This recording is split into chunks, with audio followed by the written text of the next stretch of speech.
हरे कृष्णा, राधे राधे। स्वागत है आपका कन्हैया स्टोरी की आध्यात्मिक यात्रा में।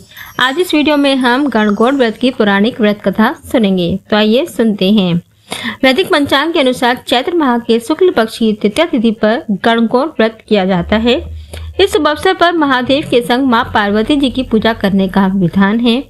इस शुभ तिथि पर सुहागन महिलाएं सुख शांति की प्राप्ति के लिए व्रत करती हैं और विधि पूर्वक पूजा अर्चना करती हैं।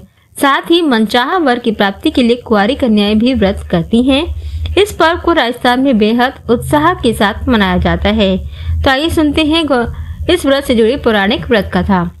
एक बार भगवान शंकर तथा पार्वती जी नारद जी के साथ भ्रमण को निकले। चलते चलते वे चैत्र शुक्ल तृतीया के दिन एक गांव में पहुंच गए। उनके आगमन का समाचार सुनकर गांव की श्रेष्ठ कुलीन स्त्रियां उनके स्वागत के लिए स्वादिष्ट भोजन बनाने लगी।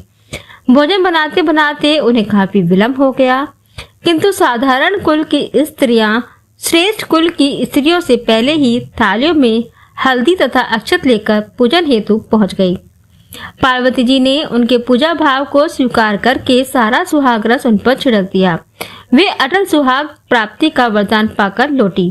तत्पश्चात उच्च कुल की स्त्रियां अनेक प्रकार के पकवान लेकर गौरी जी तथा शंकर जी की पूजा करने पहुंची। सोने चांदी से निर्मित उनकी थालियों में विभिन्न प्रकार के पदार्थ थे।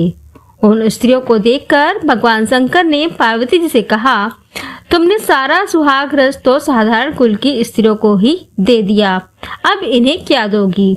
पार्वती जी ने उत्तर दिया, हे प्राणनाथ, आप इसकी चिंता मत कीजिए। उन स्त्रियों को मैंने केवल ऊपरी पदार्थों से बना रस दिया है, इसीलिए उनका रस धोती से रहेगा, परंतु मैं इन उच्च कुल की स्त्रियों को अपनी उंगली चीरकर अपने रक्त का सुहाग रस दूंगी। यह सुहाग रस जिसके भाग्य में पड़ेगा वह तन मन से मुझ जैसी सौभाग्यवती हो जाएगी। जब स्त्रियों ने पूजन समाप्त कर दिया तब पार्वती जी ने अपनी उंगली चीरकर उन पर छिड़क दी। जिस पर जैसी छींटा पड़ा उसने वैसा ही सुहाग पा लिया। तत्पश्चात भगवान शिव की आज्ञा से पार्वती जी ने नदी तट पर स्नान किया और बालू जी की शिव मूर्ति बनाकर पूजा करने लगी। पूजन के बाद बालू के पकवान बनाकर शिव जी को भोग लगाया। प्रदक्षिणा करके नदी तट की मिट्टी से माथे पर तिलक लगाकर 2 कण बालू का भोग लगाया। इतना सब करते करते पार्वती जी को काफी समय लग गया। काफी देर बाद जब वे लौट कर आई तो महादेव जी ने उनसे देर से आने का कारण पूछा। उत्तर में पार्वती जी ने झूठ ही कह दिया कि वहाँ मेरे भाई भावज आदि मायके वाले मिल गए थे, उन्हीं से बातें करने में देर हो गई। परंतु महादेव तो महादेव ही थे, वे कुछ और ही लीला रचना चाहते थे। अतः उन्होंने पूछा, पार्वती, तुमने नदी के तट पर पूजन करके किस चीज का भोग लगाया था और स्वयं कौन सा प्रसाद खाया था? पार्वती जी ने पुनः झूठ बोल दिया, स्वामी, मेरे भावज ने मुझे दूध भात खिलाया, उसे खाकर मैं सीधी यहाँ चली आ रही हूँ।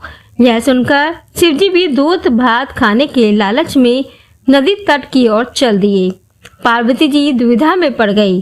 तब उन्होंने मौन भाव से भगवान भोले शंकर का ही ध्यान किया और प्रार्थना की, हे भगवान, यदि मैं आपकी अनन्य दासी हूँ तो आप इस समय मेरी लाज रखिए।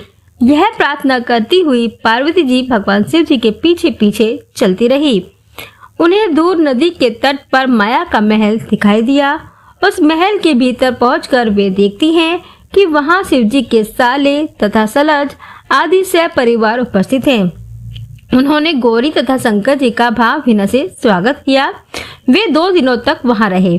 तीसरे दिन पार्वती जी ने शिव जी से चलने के लिए कहा, पर शिव जी तैयार न हुए। वे अभी और रुकना चाहते थे। तब पार्वती जी रूठकर अकेले ही चल दी। ऐसी हालत में भगवान शंकर को पार्वती जी के साथ चलना पड़ा।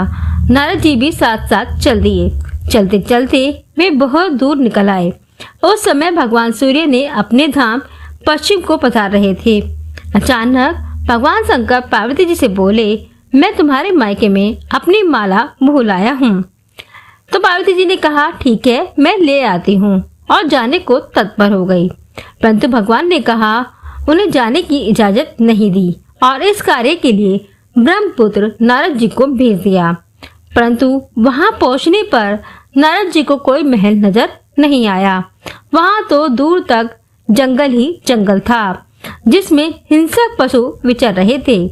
नारद जी वहां भटकने लगे और सोचने लगे कि कहीं वे किसी गलत स्थान पर तो नहीं आ गए। मगर सहसा ही बिजली चमकी और नारद जी को शिव जी की माला एक पेड़ पर टंगी हुई दिखाई दी। नारद जी ने माला उतार ली और शिव जी के पास पहुंचकर वहां का हाल बताया। शिव जी ने हंसकर कहा, नारद, यह सब पार्वती की ही लीला है। इस पर पार्वती मैया बोली, मैं किस योग्य हूँ?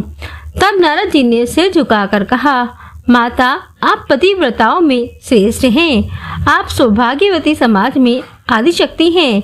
यह सब आपके पतिव्रत का ही प्रभाव है। संसार की स्त्रियां आपके नाम स्मरण मात्र से ही अटल सौभाग्य प्राप्त कर सकती हैं और समस्त सिद्धियों को बना तथा मिटा सकती हैं। तब आपके लिए यह कर्म कौन सी बड़ी बात है? महामय, गोपनीय पूजन अधिक शक्तिशाली तथा सार्थक होता है। भगवान शिव जी ने कहा, आपकी भावना तथा चमत्कार पूर्ण शक्ति को देखकर मुझे बहुत प्रसन्नता हुई है। मैं आशीर्वाद रूप से मैं कहता हूँ कि जो स्त्रियां इसी तरह गुप्त रूप से पति का पूजन करके मंगल कामना करेंगी, उन्हें महादेव की कृपा से दीर्घायु वाले पति का सत्संग मिलेगा। तो ये थी गौरा मैया गणगौर पूजा की कहानी अधूरी हो तो माता रानी पूरी करना। कहानी कहने वाले, सुनने वाले तथा हुंकारा भरने वाले सभी पर अपनी कृपा बनाए रखना। जय माता दी।